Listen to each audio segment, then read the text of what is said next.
立法會主 The President.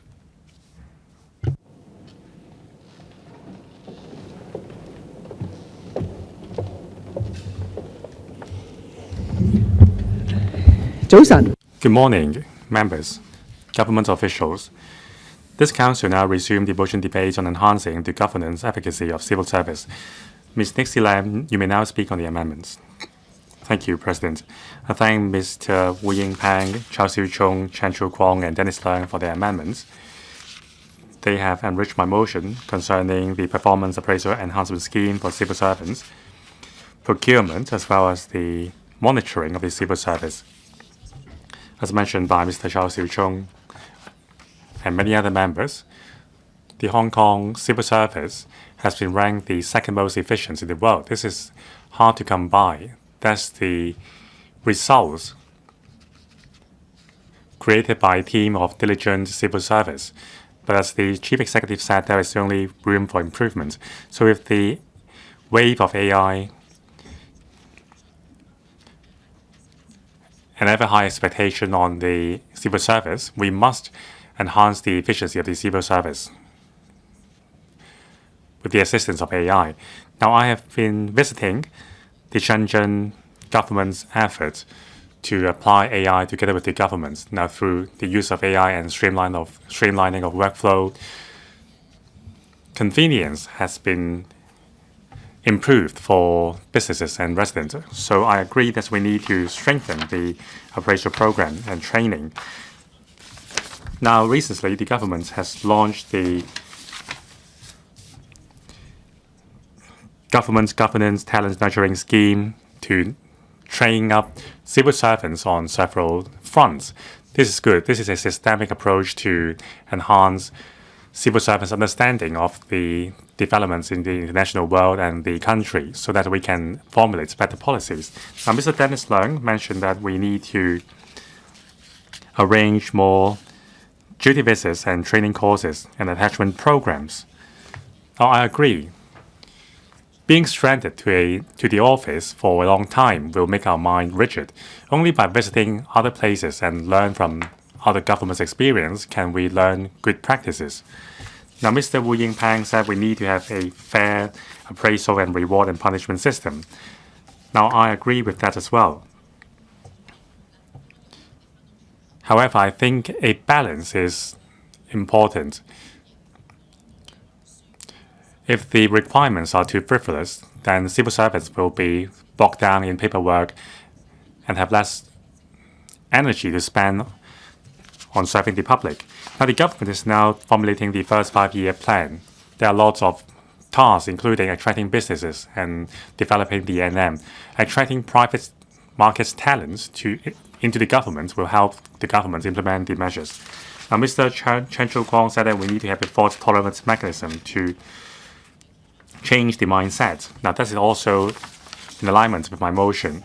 Now, we need to have a team of civil service which is committed and proactive and can brave reforms in order to serve the public well.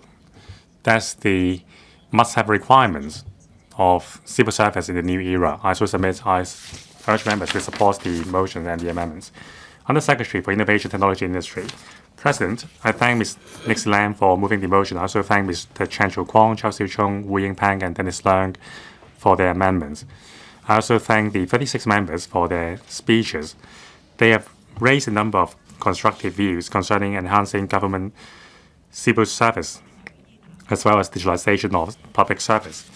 Now, we are striving to build a digitalized government. On the premises of security and control, we are implementing the use of INT, in particular AI plus civil service, so as to use innovative technologies to help departments to improve the workflow, unleash the civil service potential, and enhance the accuracy, flexibility, and efficacy of governance. Now, with our past efforts, many departments have already embraced the use of AI in their daily work. Some results have been achieved. For example, the EMSD's digital logbooks have replaced the conventional paper-based record of 70,000 lifts and escalators. Now, through the use of mobile app, one can conducts real-time monitoring, recording, management, and analysis of maintenance and repair record, saving time and manpower cost. Now, the 18 district offices have already used AI to assist them in writing up minutes and briefs of district council meetings, greatly saving time on paperwork and unleashing potentials to serve the public. To enhance the speed of using AI, the government has formulated a number of measures, including establishing the AI Efficacy Enhancement Team, which organizes departments to use AI more effectively in their work. And also, $100 million have been set aside to introduce industry professionals to provide support for the government. The AI toolbox has been launched to help departments to more effectively procure and use suitable solutions. Now, on the path of accelerating the use of digital technologies in public service, like members have suggested, we are combining technologies and data to make our service more efficient and transparent. This can enhance the workflow and also the efficiency of the civil service. Now, on that, infrastructure as well as opening of data for sharing is key. Now, over the past years, we have been enhancing our digital infrastructure. Now, I heard yesterday that many members have commended the IM Smart. Now, the IM Smart is already supporting more than 1,400 government services and applications. Now, in the future, we will continue to consolidate IM Smart to enhance the efficacy. Now, by the end of this year, we will launch the Corporate ID platform to formulate a IM Smart for the corporates, so as to continue to provide convenience to businesses and the public alike. Now, the shared blockchain platform has driven departments to use blockchain to issue more than 1.9 million pieces of electronic licenses. Now, the analytic platform has also supported integration of data. For example, the transport data analytic system has integrated transport and weather data to enhance the accuracy and efficiency of traffic management. We have also launched the Open Data Portal. Under the premises of the public's consent, personal data can be shared among different departments. Now, each month, there are 2 million data exchanges. Like members have suggested, we will continue to promote the use of AI and big data to enhance city management. That is already part of our plan. Now, as many members have suggested, which we agree, besides infrastructure and technology, talents, after all, are the key to drive changes. Now, we are taking a multi-pronged approach to systematically enhance the civil servants' digital mindsets and AI capability. That includes a tiered AI online training course provided jointly by the DPO and the Civil Service College, covering foundational knowledge, security and usage of tools, as well as training on development trend and regional developments for directorates and professional grades. And there are also talks on strengthening the digital governance mindset. In last year, the DPO has arranged 130 training courses in relation to digital technology and AI. By blending theory and practice, we will build a team of civil service which is capable of making judgments and can also use technology so that the public can feel the tangible benefits of using technology. Driving digitalization of public service and smart transformation is never a one-off technical upgrade, but rather a systematic work which needs to be constantly updated. We will continue to use technology to enhance the civil service. I so submit. Undersecretary for Financial Services and the Treasury. President, I thank Ms. Nixie LAM for moving this motion, and Mr. WU Yingpeng, Mr. CHAU Siu-chung, Mr. Cho-kwong, Mr. Dennis LEUNG, who moved amendments, as well as other members who spoke during the debate. I will speak on enhancing the oversight of monitoring services outsourced by the government to improve quality and enhancing tendering and procurement criteria. Outsourcing is one of the modes of service delivery adopted by the government. Departments have consistently determined the most appropriate means of providing public services based on operational requirements, the nature of the services, and cost effectiveness. These include the employment of civil servants or non-civil service contract staff, subvention to NGOs, PPP, that is public-private partnerships, or service outsourcing. Through outsourcing, departments can leverage on market expertise and experience to enhance service flexibility while allowing civil servants to focus on their core functions and responsibilities. As public funds are involved, departments must ensure that public resources are utilized in a prudent and cost-effective manner, no matter which delivery mode is used. While outsourcing services, departments must adhere to government procurement procedures to ensure the services are procured through clear, transparent, and fair competition.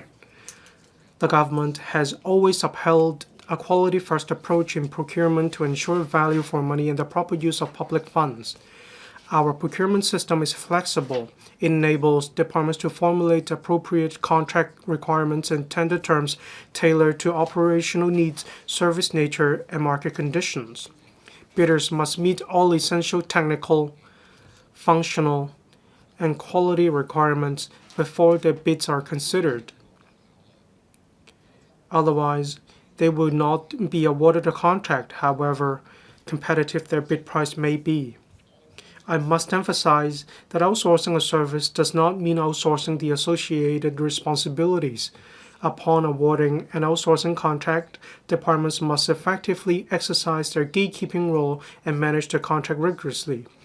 Government procurement policy requires departments to establish effective monitoring mechanisms to ensure that contractors meet performance standards and comply with all the contractual terms. Controlling officers of departments are responsible for overseeing the implementation of procurement contracts under their purview. Specifically, in managing outsourced service contracts, departments should exercise due diligence by establishing KPIs for contract monitoring, appointing personnel with relevant professional expertise to supervise contractors, and clearly delineating the duties and responsibilities of the supervisory staff. Departments should also conduct regular performance reviews and evaluations and provide recommendations for improvements if need be.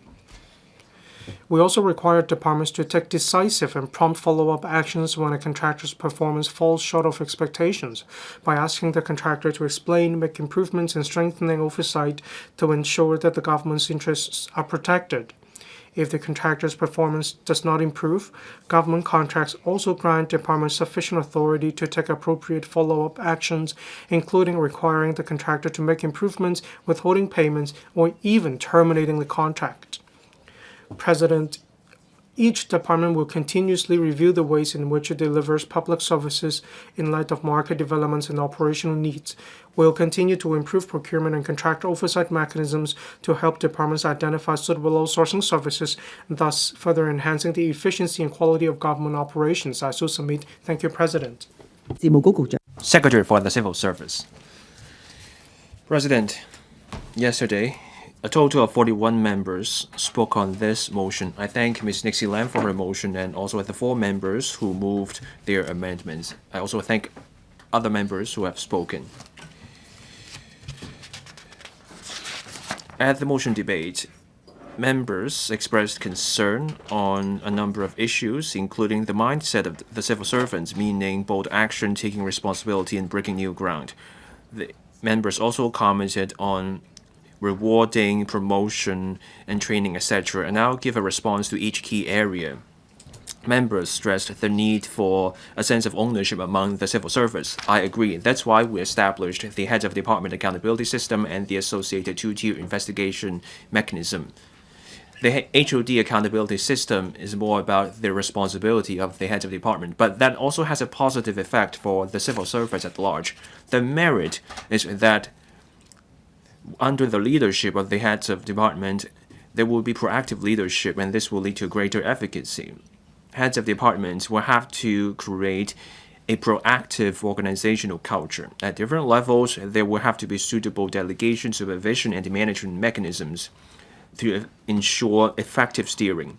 And that will lead to ever greater departmental efficacy, and this will also enable departments to spot and resolve issues early on. At the same time, this two-tier investigation system for administrative accountability system will take effect soon. Yesterday, many members brought up this fault toleration system. Under this two-tier investigation system, when there is a widespread or systemic repetitive issue or a serious problem, a Tier 2 investigation will be activated. The investigation panel of the Public Service Commission will look into the case. The PSC comprises independent professionals. They are also familiar with the work of the government and the civil service. They are trained, they will discuss issues, and they will manage the risks. When there is enough discussion and people may still make mistakes, and there may also be honest mistakes made by civil servants after due diligence. So there will be a fair approach to such cases. Now, going hand in hand with this system will be a new appraisal system. That's why we will launch the enhanced appraisal system for the civil service. There will be a more rigorous and effective appraisal system for us to tell apart different levels of performance, and this will enable a more targeted approach to deployment, training, and promotion. This can help the management get the personnel management right, and this can also help departments build effective teams. For underperformers, the management will step up supervision and guidance. That's to help these underperformers raise their performance. If after the guidance these underperformers continue to do poorly, then the management will invoke Section 12 of the PSAO, and we will call these Section 12 actions. These underperformers will be ordered to retire in the public interest. In 2023, the streamlined mechanism was put in place. 28 officers were informed that they had to improve their performance to an acceptable standard within a certain period. Otherwise, the authorities would take the Section 12 action. In the past, the action would take 31 months. Now it has been shortened to 10.5 months. Before this enhancement, only 12 officers were given such notice over 5 years. This shows the streamlined mechanism encouraged more departments to deal with consistent underperformers among the civil service. For outstanding civil servants with potential, the best encouragement is early promotion. The promotion of civil servants is never a form of return for long service. Instead, it is a form of affirmation for good performance and potential. As we enhance the performance appraisal system, the government will be able to identify officers with potential, with a sense of commitment and great performance, and then the government will nurture such talent.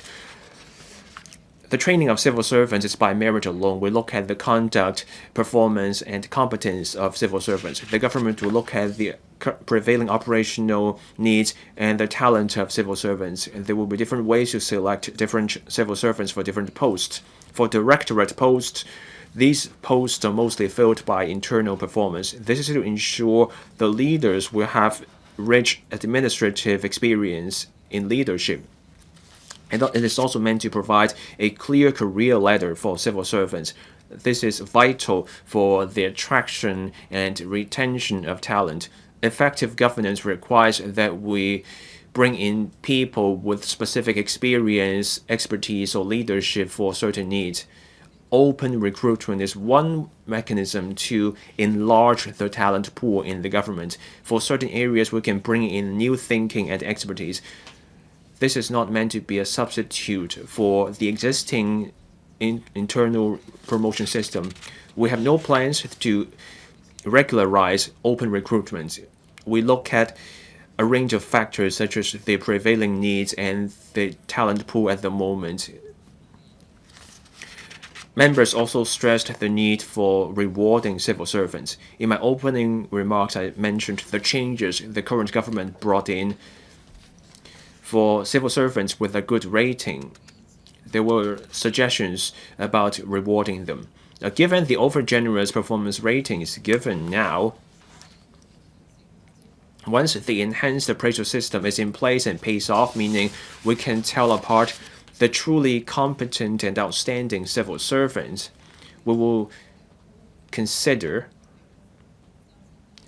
extra rewards for consistent star performers.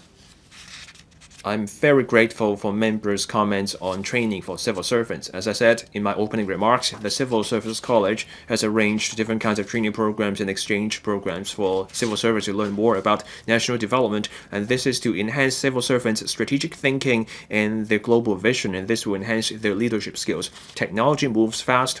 The CSC has also stepped up on training about artificial intelligence and innovation skills. Just thank the Undersecretary for Innovation, Technology and Industry mentioned some programs. On top of those, the CSC also offered thematic courses and talks exploring AI and industry innovation, agentic AI, generative AI, and robotics. And that's to help management at different levels to learn about the core principles of AI, the development trends, application scenarios, and also the challenges. The National 15th Five-Year Plan is also a key area of training. The CSC has held the national studies programs.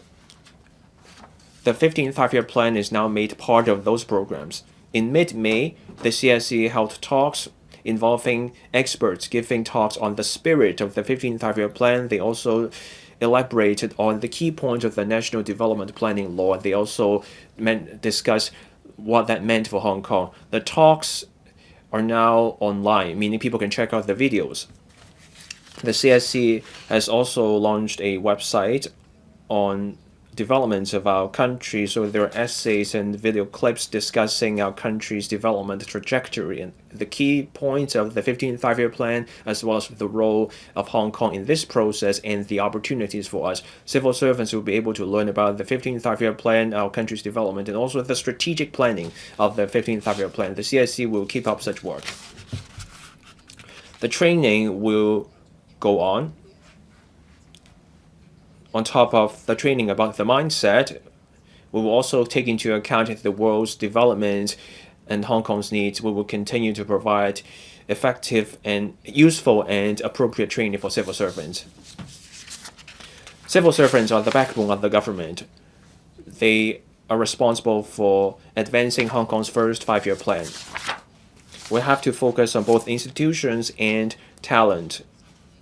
On the one hand, we enhance the personnel management system so that the civil service management system works. We attract the talent, we work, we separate the wheat from the chaff, and we manage them appropriately. We also want every member of the team to take ownership for their work. We also want to keep enhancing the personal qualities of each civil servant. We will enhance their professional competence, sense of ownership, and the spirit of service. And that will allow us to enhance the capacity for public governance, and this will enable the government to effectively respond to public needs so that we can take Hong Kong to the new stage of higher quality development. I now call upon Mr. WU Yingpeng to move an amendment. Mr. WU Yingpeng, President, I move my amendment. I propose the question to you that the amendment moved by Mr. WU Yingpeng be passed. I now put the question to you as stated. Will members please proceed to vote? Members, please press the present button. For those in favor, please raise their hands. Those against, please raise their hands. I think the question is agreed by a majority of each of the two groups of members present, that is, those returned by the Election Committee and those returned by functional constituencies and geographical constituencies. I declare the amendment passed. Mr. CHAU Siu-chung, as the previous amendment has been passed, you may move your further amendment. President, I move my further amendment. I propose the question to you that the further amendment moved by Mr. CHAU Siu-chung be passed. I now put the question to you as stated. Will members please proceed to vote? Members, please press the present button. With those in favor, please raise their hands. Those against, please raise their hands. I think the question is agreed by a majority of each of the two groups of members present, that is, those returned by the Election Committee and those returned by functional constituencies and geographical constituencies. I declare the amendment passed. Mr. Cho-kwong, as the previous amendments have been passed, you may move your further amendment. President, I move my further amendment. I propose the question to you that the further amendments moved by Mr. Cho-kwong be passed. I now put the question to you as stated. Voting begins. Members, please press the present button. With those in favor, please raise their hands. Those against, please raise their hands. I think the question is agreed by a majority of each of the two groups of members present, that is, those returned by the election committee and those returned by functional constituencies and geographical constituencies. I declare the amendments passed. Mr. Dennis Leung, as the previous amendments have been passed, you may move your further amendment. President, I move my further amendment. I propose the question to you that the further amendments moved by Mr. Dennis Leung be passed. I now put the question to you as stated. Voting begins. Members, please press the present button. With those in favor, please raise their hands. Those against, please raise their hands. I think the question is agreed by a majority of each of the two groups of members present, that is, those returned by the election committee and those returned by functional constituencies and geographical constituencies. I declare the amendments passed. Ms. Nixie LAM, you still have 2 minutes and 51 seconds to reply, then the debates will come to a close. President, since 2010, I have been serving the community. I have been serving in the District Council for 2 terms, and this is the 5th year I've been serving the public. I've had a lot of opportunities to work with a lot of government officials. Of course, there were some different views. However, most of the government officials and civil servants I've come into contact with are diligent and committed.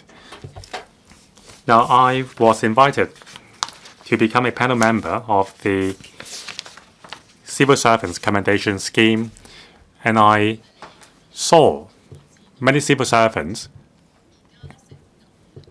working behind the scene to address the public's concern.